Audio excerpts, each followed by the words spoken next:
We are doing Yechaveh Da'at, Chelik Zion, Siman Yud Beis. Last week we spoke about call Isha on a radio or on a phonograph recording. Then we said that if you don't know what she looks like, it's okay, right? Anybody remember that? So that was talking. Now we're going to talk about Zemiros. Whether you can listen to a woman who sings Zemiros on Shabbos. Now, he's going to bring down a very famous story, which we'll see in a few minutes. The main tshuva on this was actually written after World War II. After World War II, there was a tshuva written by the Swedish Isha. Swedish was Yechaveh Weinberg. He was the last Rosh Yeshiva of the Hildesheimer Seminary in Berlin. The Hildesheimer Seminary in Berlin was basically the only yeshiva in Germany which produced rabbis.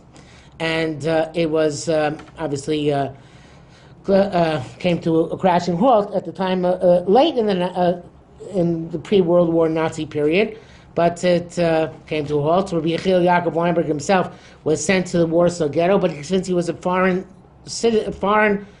citizen, he was able to be evacuated from there, and he went to Switzerland, where he lived for the rest of his life. He was considered to be a very, very, very big Talmid Chacham, one of the Gdolei poskim of the generation, one of the great poskim. And he was asked after the war by a mixed youth movement called Yeshurun about the parameters of mixed activities in youth movements. Now, today there are still mixed youth movements which exist, and to the extent that they have parameters, the parameters they follow are those of the Swedish. The Swedish was the one who permitted boys and girls to sing Shirei Kodesh together. He permitted boys and girls to sing Shabbos songs and so on and so forth. Not all poskim agreed with him. Many disagreed. The question is whether Rav Ovadia is going to agree with him or not. Sorry, so what are the mixed youth movements today? Bnei Akiva, Ezra, they mostly exist in Israel. In Chutz La'aretz, we don't really have any youth movements because we have no idealism anymore. NCSY would be idealism. NCSY, I guess, would be a mixed youth movement in America. Okay? I don't get what it is. Well, the activities, boys and girls together. Oh, something like that. Yeah. The non-Jews in America, they don't have youth movements. The closest thing would be like the Scouts, but the Boy Scouts and Girl Scouts, I think, they used to be separate. Now they're Boy Scouts are admitting girls, so that would be also a mixed youth group. Okay. So he has this tshuva here, which is written in 1980, to Rabbi Uri Fixler, who was the inspector of religious dormitories in Israel. So I'm not sure what exactly religious dormitories are. Maybe they're dormitories that have to do with religious schools. I don't know. But he writes here that I read his letter, and your letter was so nice, so well written that she'elas chacham chatzi tshuva. We say the question asked by a wise man is already half the answer. So, and he is going to, and he says he's going to respond to him, to you, and then he brings down the Stei Chemed. The Stei Chemed was Reb Chaim Chizkiah Medini. He was the chief rabbi of the Crimea, and then he was a Sephardi, and then Crimea was mostly Sephardim, and then he moved to Hebron later in life, where he wrote his magnum opus, the Stei Chemed, which was one of the early encyclopedias of all sorts of Jewish topics. So he writes in the Stei Chemed brings Hagon Rabbi Aaron Toledo, who I've never heard of before, in Sefer Divrei Chayfetz, who writes that Kol Ish Be'isha Ereva, that a voice of a woman is considered to be inappropriate to listen to, does not apply when she is singing shiros v'sishbachos, songs and praises LaHashem Yisborach to God, if he doesn't have in mind to derive pleasure from her voice.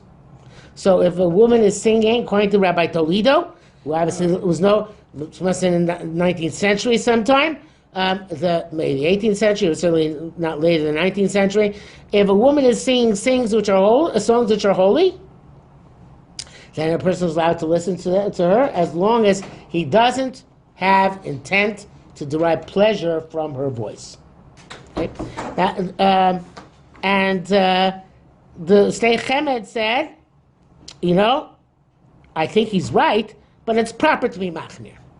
In other words, even though theoretically it should be permitted, but nevertheless it's something to avoid.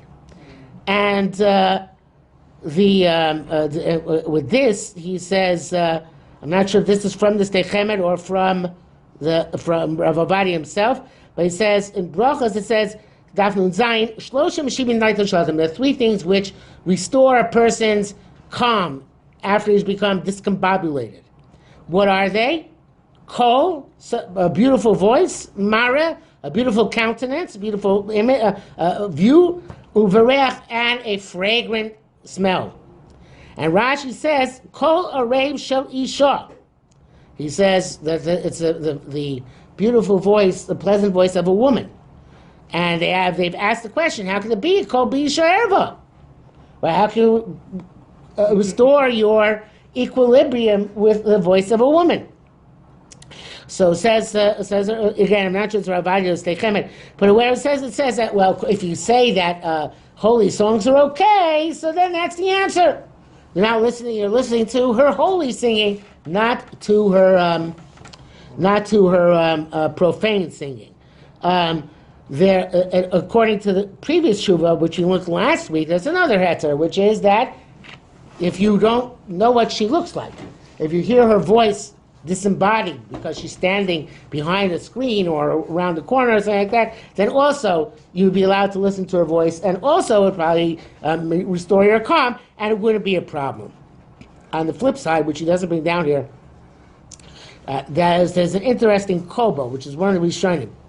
Well, he says that women may not read Megillah for men, Megillah Esther, because of Kol b'Isha erva.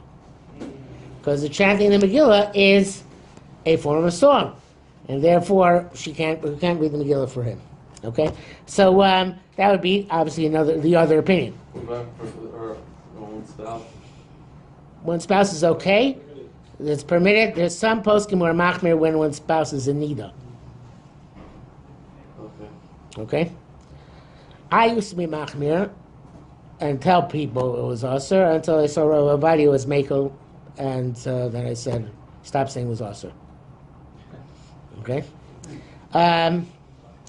So then he brings down the Hagon Rebbe Yaakov Weinberg, the Svidei Eish, who spends a great time speaking about how Orthodox Jews in Germany, men and women sing together, Zemiros, Kodesh, on Shabbos. This is true to this day. If you go to a real Yekisha household, even a very right-wing one of the old time, the old schools, the women will be singing Zemiros. Okay? So he brings down that they testify before him that Reb Azriel Hildesheimer, who was the Rosh Yeshiva in Berlin, and Reb Shamshir Fol Hirsch, they allowed men and women to sing together. And the Zemiros. And the reason is because Trei Kole Lo Mishtamoi. Two voices cannot be distinguished. You're now allowed to read, you have two people reading the Torah for you. Now have two people together, a duet. Now have two people reading the Haftarah for you. Chazal say in Maseches Megillah that you can have the Megillah read by two people because either the Chavivlei, since it's precious to him, he can make out one of the two voices. But of course, like you can't have two shofars going together because you have to hear one sound, one voice, and Trei Kali Lo Mishtamoi. Two voices, a duet, you can't hear the one voice and make it out completely. 1 second. Now, there's the story which he doesn't bring down here, which the Svidei Eish brings down. I thought he brought it down. Svidei Eish brings it down that Rabbi Yisrael Salanter was once a guest. Rabbi Yisrael Salanter was founded in the Muslim movement in Eastern Europe, one of the great Lithuanian Gedolim of the 19th century. He was once a guest in Rabbi Azriel Hildesheimer's house in Berlin for a Shabbos. And Rabbi Azriel Hildesheimer's wife and daughters were singing Zemiros Shabbos at the table. Which of course, so he said, Rabbi Salanter said, to have said afterwards, if Rabbi Azriel Hildesheimer was a rabbi in Berlin, they would kick him out of town. and they would be justified in kicking him out of town. But may my portion in Gan Eden be together with Rabbi Azriel Hildesheimer. So what does that mean? Obviously means that in different places the approach has to be different. And if it's something where there can be flexibility, different. Some places there should be flexibility, some places there shouldn't be flexibility, but every place has to have its own specific tailor-made approach. Sorry a second. Okay. So it goes on to say here, Mishum Treikal L'Mishtayv Av She'en Tatam Maspik.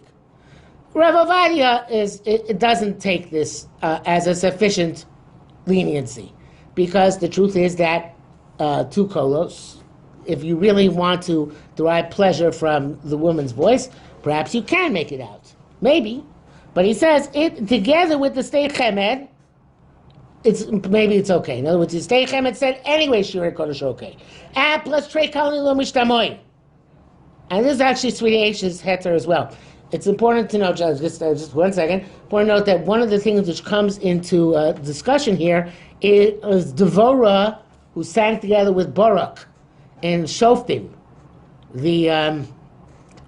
In Shoftim, after they vanquished Sisera and Yavin, the king of Chatzor, so they sang the Shiras Dvorah. So the question is, did Dvorah sing along? Did Dvorah sing separately? Did Barak sing by himself? And whether that was different because that was a nevuah, or now maybe any holy thing is the same. So that a lot of discussion surrounds Shiras Dvorah and how to look at that in halacha. Yeah. So is there a difference whether the woman is the majority in a mixed group of singing? No, it wouldn't make a difference. Trei Kalin Lo Mishtamoy would mean if you had a choir of women's voices, even if no men were singing along, it would be good enough. Because you can't make out any specific woman. Okay? Sorry, so what would those poskim who take the position that you shouldn't hear the woman say that this two voices you can't hear? That Trei Kalin Lo Mishtamoy is the din in mitzvahs where you have to hear the precise voice or precise sound. To have a taiva, a person can have a desire even though the sound is imprecise. Okay? Which makes sense on some level, right? Yes. Okay. So, and he says, he brings down here as a sniff really, he quotes Ramah, but it's the Ritva. In the previous simon, he brought down the name of the Ritva, that any time he's not doing something in the manner of affection, but only Hashem Shamayim, it can be permissible. And that's true here as well, that the Kavanah is L'Shem Shamayim. The intent is for the sake of heaven, to arouse feelings of holiness by the girls, and to embed in their hearts affection for the holy things of Am Yisrael. So therefore one can be lenient. And then he brings down an interesting thing here, which is, like it says in Tmura, Yudalit, there's a heter to write down Torah, several places in Shas actually.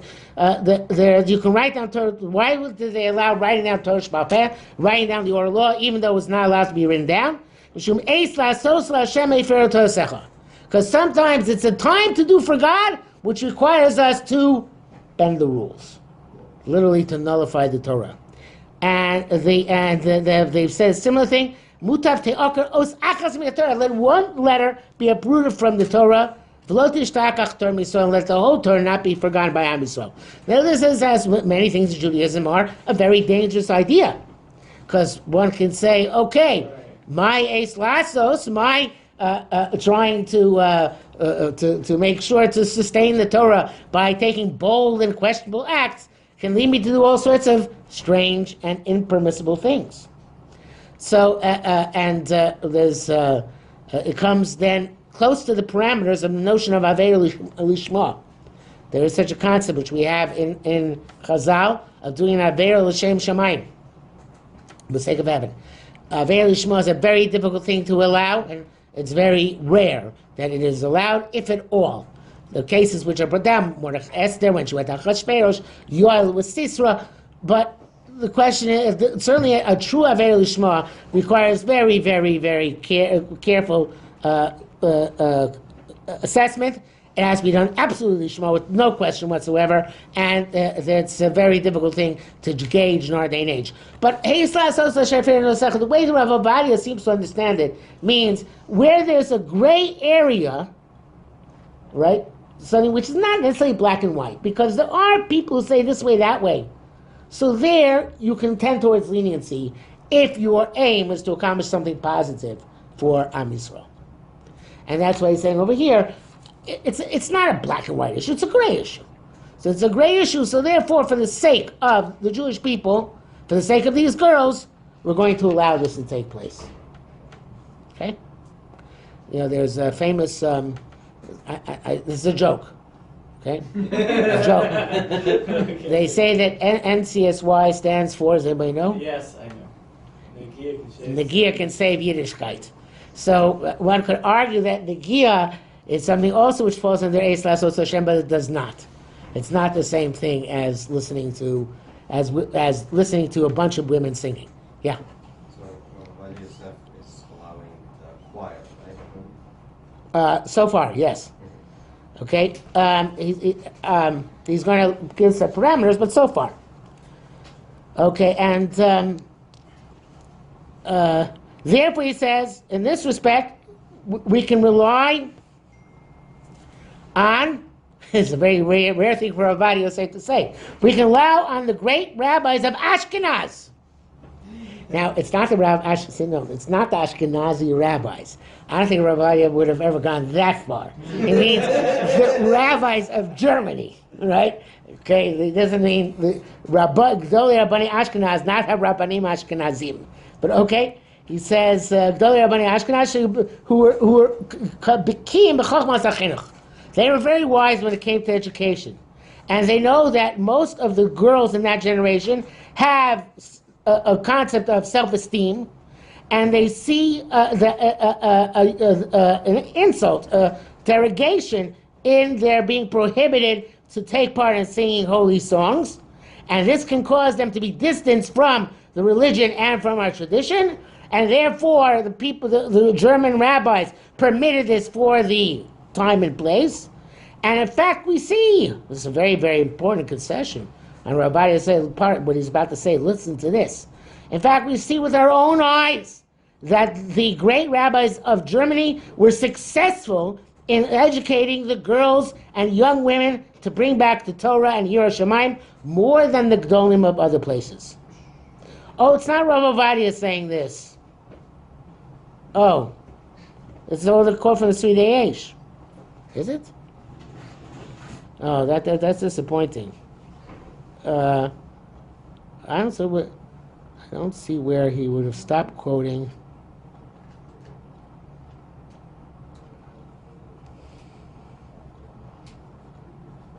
Maybe there's all quote from the Sri Eish, but in any event, Rav Ovadia, which is disappointing, but Rav Ovadia agrees. He says one doesn't have to spend time talking about this, about the Sri Eish, because in the name of Gdolei Rabbani Ashkenaz, and here this is almost as good a concession. What he says about the Rabbani Ashkenaz, maybe in a bigger one. Ki ruach Hashem diber bam umilaso al lishonam, because the Spirit of God spoke in the through the German rabbis, and His word was on their lips. Okay, so that's not bad. Okay, here's the German rabbis a lot of credit, much more than any Litvischer posik would have given. He says, and if it's possible to be machmir, that the sons of the principals of these schools who are above the age of bar mitzvah, and that the educators themselves not participate in the Suda Shabbos, in order that they should not have to listen to the girls singing, that's better. In other words, they should leave the room. If you have a girls' Shabbaton and there are men in the room, it's preferable for them to leave the room when the girls are singing. But if they can't, they can rely on the leniency which the Sri Eish laid out. And he says, "V'hanach lem Yisrael, leave the Jews alone. Don't push them too far." Now, in the footnote, he says, he brings down here in footnote number 3. from a handwritten manuscript, Rav Ovadia wrote tshuva in 1969, 11 years before he wrote this tshuva, and he really says, Kol Isha erva hutin gomor. Kol Isha erva is a din, lo chumah, not a stringency, and there was no chiluk between Ashkenazim and Sfardim. But there are many poskim who are permitted listening to a single girl, if she is not yet of the age where she is in nida, and one can rely on them as long as the song is a holy song and not a mundane, profane song.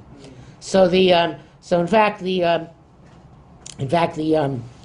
saying is that even if it's one girl singing, if she's under the age of bas mitzvah, so then it's okay, because as long as she's not of the age of where she would become an erva because she's in nida, so then it would be okay. Now I have to tell you that in my job, since I teach girls, 8th grade girls, so I am very often in a situation where they are singing, just because they like singing. So sometimes they'll say, "Oh," when Rabbi's in the room, "Oh, Kol Isha," and they will stop. They will stop singing as a result, but not always. And I don't stop them from singing because it's not their problem; it's my problem. In other words, it's if I have a problem with them singing, so I should really distance myself and not, because it's their turf, so to speak. I was once in a shul. I'm not going to say where because I'm not happy about what happened there. I was once in a shul and the rabbi got up and said, you know, the women, some of the men are complaining that the women are singing too loud, and that they can hear the women singing during, the davening. So I thought what I was about to say is, well, the men who have a problem with that should go forward. Don't sing in the back near the Ezras Nashim. He didn't say that though. He said, I have to ask the women to sing more quietly, and that they'll get more schar for that. So I felt that was the wrong way to go about it, because like the Shvidei says, it's it's insulting to the women. But okay, maybe that Rav knew his congregation and knew that it's okay, the women don't mind being, so to speak, insulted, and therefore he was able to get away with it. But my opinion is that if it's their turf, then it's not your right to come and undermine their right to sing. If it's your turf, that's something else. But if it's their turf, then that they have the right to sing, and you just have to try not to pay attention. And that's all you can do. The Mordechai speaks about that in the first in Brachos. And Mordechai is one of the Rishonim. He says that the base medrash was near women singing, non-Jewish women who singing out in the fields or something. And he said that, what can we do, right? We have to, when we're in such a situation, we can't really do anything about it. We just have to, he doesn't use this language, grin and bear it. So so that's why I think the idea, if a person is in a situation of that sort, it's not on the man to stop the woman from singing. If the man has a problem, the man has to walk away. Okay, any questions on that before we go on to the next tshuva? Okay, so we're not... Do you think there's any correlation between, say NCSY, or like the communities in America that they're like, this is common, and like what the German minhag was? Or are they unrelated? Again? Like, is the fact that there was this German minhag a factor in current communities that practice this, or no? I'm not sure. You mean in German, other communities? No, like non-Yeki, like NCSY. Yeah, they rely. The Swedish is the basic head there for any mixed youth movement of that sort. Is that what you're asking? Yeah. Yeah, they do. Yeah, the Swedish is that there. Okay, Tzitz Eliezer and others argue, but the Swedish and Rav Ovadia are lenient, and that already gives them place to be makel. Now, I believe that the next thing we're going to say, we're going to do a Siman Nun Tes. Is that correct, Mayor? Yeah. Nun Tes? Okay, so we're shifting gears. We're going into opening bottles on Shabbos. Ooh. Okay? Now this is one of the more severe and serious constant issues in Judaism, right? There's some issues which are, lighter issues like conservative marriage and getting, and then there's the really tough issues like opening bottles on Shabbos. So I want to tell you before we start what. Okay, so what Rav Shlomo Zalman Auerbach says, because Rav Shlomo Zalman Auerbach, if he had a question of technology, he immediately checked the technology, and the second tshuva here, which we're not going to get to today, is to him, and to Rav Shlomo Zalman. So Rav Shlomo Zalman said that there's a difference between metal caps and plastic caps. What's the difference? The plastic caps are already in the form of a cap before they're pushed down on top of the bottle. So they're already caps before they were sealed on the bottle. The metal caps are not caps before they're put on the bottle, rather they are crimped as they are being put on the bottle. So Shlomo Zalman's chiluk is between a plastic cap, which already was a keli, was already a vessel beforehand, which you're allowed to therefore open on Shabbos without restriction, and a metal top, which is one which is not a keli before it's put on the top, and therefore when you open it for the first time, you're making it into a cap, and therefore that's prohibited. Does a Coca-Cola can fall under the plastic one though? Because it seems like Good it's question. very pre-cut. Good question. I want to leave that. We'll leave it till after we see the tshuva, okay? If possible. That was my question. Another thing I wanted to mention is that years ago, I had one of my Rosh Yeshiva mentioned that he had somebody who he knew, I don't know if it was a Talmud or an acquaintance of some sort, who had a chumrah, that once he opened the bottle on Shabbos, he wouldn't cover it again. My Because of ohel. He was making ohel a tent if he covered the bottle again. So my Rosh Yeshiva said to him, but that's not true. That's not halachically sound, right? So the guy said to him, everybody has their chumras. This is my chumrah, right? So it doesn't work that way, right? You can't, if you decide unilaterally out of nowhere, this is my chumrah, then you're just crazy. You should have your head handed to you. The chumrah has to be based in some sort of halachic issue, and we never find the Chazal Asr covering pots on Shabbos, right? So therefore, there are cases where people conduct themselves absurdly. That's important to remember. Okay. So actually, so the tshuva. I'm sorry. This tshuva. Sorry, I made a mistake. The Shaila Nuntes is from Rav Shlomo Zalman. The tshuva is from Rav Ovadia Yosef. Okay, so it's actually one simon with the Shaila from Shlomo Zalman and the tshuva from Rav Ovadia. Okay, so let's see what Rav Shlomo Zalman is asking.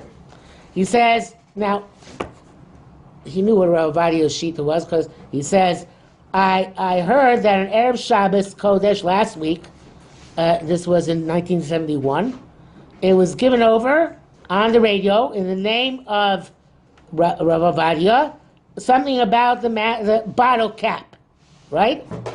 So then this bottle cap, which he said was at the time a metal cap. In 1971, they had not yet invented the plastic caps. They came much later, okay, for some reason. So 1971, we're talking about metal caps. And this cap is created by being crimped with strength on a bottle with a special machine, which also makes the cap narrower at the bottom, so that it goes around. It forms a rim around the neck of the bottle. And were the cap on the table after as it is after it's pressed on the top of the bottle, so you couldn't use it to cover the bottle. In other words, as long as that narrow rim is on it, it can't be used as a bottle cap. Even let's say you had one theoretically sitting on your table, you couldn't use it as a bottle cap because of that rim. So therefore, it can't. You say it can't be considered to be a cap yet, because you couldn't use it as a cap. Is that clear? No. Okay. Let's say you had a cap in this which had the crimp bottom, right? Okay, outside the box. Right. So then, if you took that, if somehow one of these caps, you got one, stole one from the factory, okay, and you had it on the table, you couldn't use it to cover your soda, because the crimp won't allow it to sit on top of the bottle. Depends on how hard you try. But then he says you're breaking it. Then you're changing it. If you try hard, you're going to snap those little flanges, and that's going to be the end of it, right? What if, okay. Okay. So he says that it's only by or in the case he's talking about, it's really talking about the ring. Same idea. In other words, some metal caps are crimped, and some metal caps have rings which separate from the. It's interesting because the San Pellegrino bottles have a metal cap and a plastic ring, so that seems to be okay. They're very firm. But if you have the metal cap and metal ring, then that would be a problem. So therefore, he says only by separating and cutting the ring from the cap, then it becomes a keli. In other words, then it becomes a cap that you can use to open and close a bottle. So and now, since it's clear that anybody who opens a bottle does not have in mind to drink all of it at once, and this is different than a Coke can, obviously, so then it certainly he wants that cap to be intact, so he can cover the bottle. He wants to use it over again. So if that's the case, when he opens this metal cap, in other words, he separates it from the ring, he's making a keli on Shabbos cap, right? And even though the cap is not significant, and after you finish drinking, you toss it out, nevertheless, also to snap off a piece of wood, and it's not just snap it off, to shape it so it could be a toothpick. To shape a piece of wood into a toothpick is also, even though after you use it as a toothpick, you're going to immediately throw it into the garbage. It never is also because at this point it's a keli. It might only be an issa d'rabbanan if it's not made to last, but it is a keli, right? And therefore, I would like to know, says Rav Shlomo Zalman, why in the world, he doesn't put it this way, why in the world you were matir even opening a metal cap? Yeah. According to Rav Ovadia, what about like beer caps? Well, beer caps, once you take them off, you can't use them anymore. Right. So they're for sure okay, because they're not making anything, right? We only have a couple minutes left, but we'll start with the answer. By the way, in these tshuvos, they address each other with amazing honor and deference. So it's very beautiful to see how they write to and about each other. He says to Shlomo Zalman, I heard, I know that you heard of my name to be matir, because and you're astounded at that, right? He repeats basically Rav Shlomo Zalman's issue. So he says, listen. First of all, this is very smart what he says. So Rav Shlomo Zalman, when he addressed the question, did not talk about the fact that they crimp it, and it wasn't a keli beforehand, so much as that, as it is, you can't use it because that ring on the bottom will prevent you from covering a bottle. So Rav Ovadia comes up with it, just brilliant. He says, yeah, but he used to cover a smaller bottle. It's true. The soda bottle, you couldn't use it for because it's too narrow for the soda bottle. But you use it for another bottle. Isn't that brilliant? So that's what he says. You can use it for a smaller bottle, right? And it's true you wouldn't be able to screw it because it would be loose, right? But still, it'll be a cover, right? As long as you can use it as a cover, in order that dust and other stuff cannot get in. So there it still has a Shem Keli. That's brilliant. Okay? And then he wants to say, he goes further. He says, that which is, Shlomo Zalman, you hold that by the fact that the flanges go in at the bottom of the bottle cap, he says that's no longer Keli. I don't think so. He says, I think that since the cap fulfills its mission, well, a cap has a mission in life. The cap's mission in life is to keep the soda bubbly, right? So since it has a mission in life to, even until it is opened up, it's already a keli as long as, from the moment it closes the bottle. Because that's what it's created for. That's a Rabbi Yehuda also used that language when a calf came to him and said, please save me from the shochet. And Rabbi Yehuda said, Zil lekach nutzarta. That's why you were created, to be shechted. And so he is saying, Rav Ovadia is using the same language. The cap, that's what it's created for. So therefore, even at the time of the, even though you can't use it to cover the bottle, theoretically, after it's already crimped, nevertheless, since it already covered the bottle when it was put upon it, the Shem Keli is not nullified from it. And it serves the same purpose before it was sealed as after it's sealed. And then he also brings down the spur of the Magi Mishnah. And Magi Mishnah is relevant to soda cans. Magi Mishnah says, should we stop for now and continue next week? Keep going? Keep going. Does everybody agree with that? It doesn't matter. What? Everybody's saying no. Okay, so we'll continue next week. Tune in next week.